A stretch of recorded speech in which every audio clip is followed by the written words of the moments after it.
There are many factors that contribute to getting a good-looking shot, and setting your white balance correctly saves time and frustration in the edit room and opens up artistic options in the field.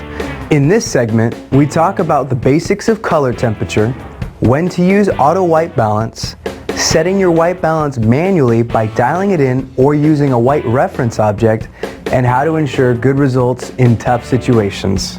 Knowing how to white balance properly can keep your shots looking consistently good so you can focus on putting together a great project.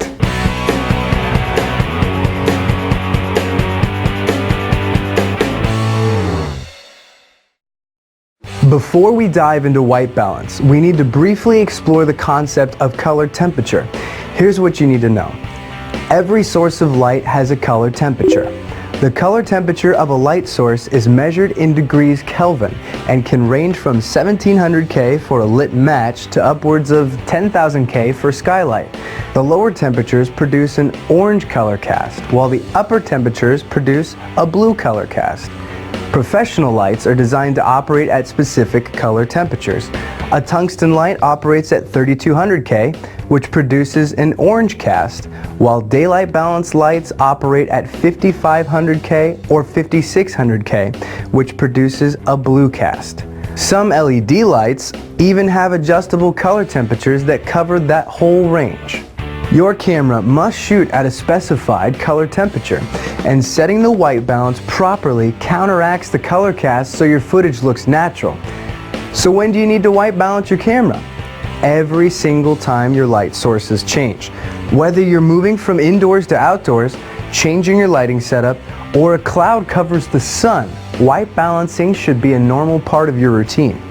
Almost all cameras have an auto white balance setting. This setting is appropriate when you have uncontrollable or unpredictable color temperature shifts in a scene and stopping to change white balance isn't practical. DSLR cameras and some lower-end camcorders also have built-in presets such as daylight, shade, cloudy, tungsten, and fluorescent. While these presets can get you in the ballpark, the best method is to white balance manually. There are two ways to achieve a manual white balance. You could use a white object for reference or manually adjust your white balance to match the color temperature of the scene. These procedures are a little bit different depending on whether you use a camcorder or a DSLR. Let's start with manually adjusting to match your scene. Most pro camcorders will typically have a white balance switch with preset A and B positions. The preset position will use a white balance setting that you predetermine, typically by using your camera's menu system. The A and B positions store white balance that is achieved by using a white object or card for reference. Let's start with the preset position and see how it works on the JVC HM600U. We're shooting this scene with tungsten lights, so our color temperature is 3200 K. Our white balance is currently at 5600 K, so our scene has an orange cast. With the white balance switch on preset, hit the menu button. Under Camera Process, scroll to White Balance, and then click on one of the preset temperatures. Now simply select 3200 K as the color temperature. Comparing the two settings, you can see that matching our white balance setting with the color temperature of the scene achieves the proper color balance. Manually setting your white balance on a DSLR has a similar process. The specific order of operations will vary slightly from camera to camera, but let's take a look at the Canon 5D Mark III. Here's the previous scene, lit with tungsten lights, which are 3200 K. Our white balance is set to 2500 K, and you can see that the scene has a blue cast to it. First, hit the white balance button on top of the camera, then use the quick control dial to select the color temperature setting, which is a K for Kelvin. Now you can use the main dial to change the white balance to 3200 K. Taking a look at the two shots side by side, it's clear that 3200 K is the right setting for this setup. One advantage to using this dial-in method is that it can be used artistically to achieve a warmer or cooler tone to your shots in camera. Dialing in a color temperature that is higher than the neutral setting will give your scene an orange cast to it, while dialing in a lower temperature will give your scene a blue cast. One example of this would be shooting a sunrise or sunset, when you want that golden look for your shot. Many experienced shooters use the dial-in method and achieve great results. It works well if you know the exact color temperature of your scene, but scenes with mixed lighting and even outdoor scenes can be a little tougher to pinpoint, so let's take a look at setting your white balance with a reference card or object. Just about anything will work as a white reference point, but you should avoid highly reflective objects and ensure that the object is actually pure white without any tint, otherwise you'll get poor results. Let's see how to do this on the JVC. We're shooting this scene using the sun as our light.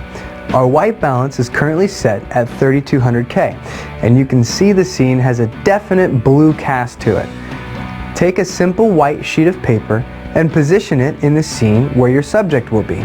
With the white balance switch set to A, zoom in and fill the frame with the white object, making sure you're in focus.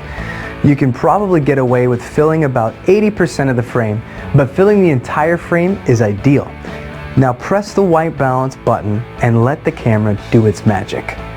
Looking at the two shots side by side, you can see what a difference proper white balance makes.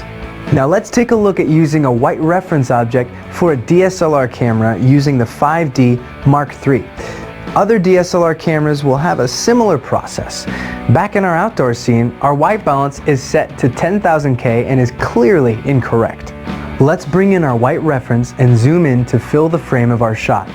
You want to make sure your focus is sharp, using the edge of the object if necessary. On the 5D, using the shutter button will take a photo even in video mode. On other cameras, you might have to switch into photo mode. Take the photo, hit the menu button, and navigate to page 2 of the camera settings menu. Scroll down to Custom White Balance, and it will then bring up the reference shot you just took. Press the Set button and select OK to confirm. A reminder will pop up to set your camera white balance preset to Custom. Since you're in the menu already, scroll up to White Balance, hit Set, and select the Custom icon. Once selected, hit the menu button. Again, looking at the two shots side by side clearly demonstrates why proper white balance is so important. Using this reference method is a foolproof way of ensuring that your white balance is correct for the scene you're shooting, even if you don't know anything about color temperatures. But there are a few things to remember to make sure you get a good result when using this technique. First is the exposure. Typically, you'll be able to set the exposure you want for your scene and then white balance.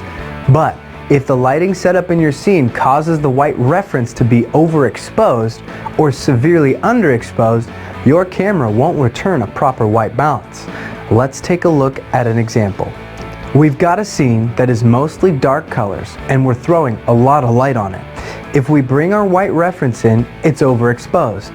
Taking a photo and attempting to use it as a reference results in a warning from the 5D, and overriding the warning results in improper white balance. Just take a look at the resulting color balance. The solution here is to adjust your exposure for your white balance card, set your custom balance, and then return to the exposure you want to shoot once it's set. Looking at the same setup with our JVC, you get a similar warning, and we need to iris down a bit to grab our white balance and then return our exposure to the desired setting. You'll also need to think about any gels you're using.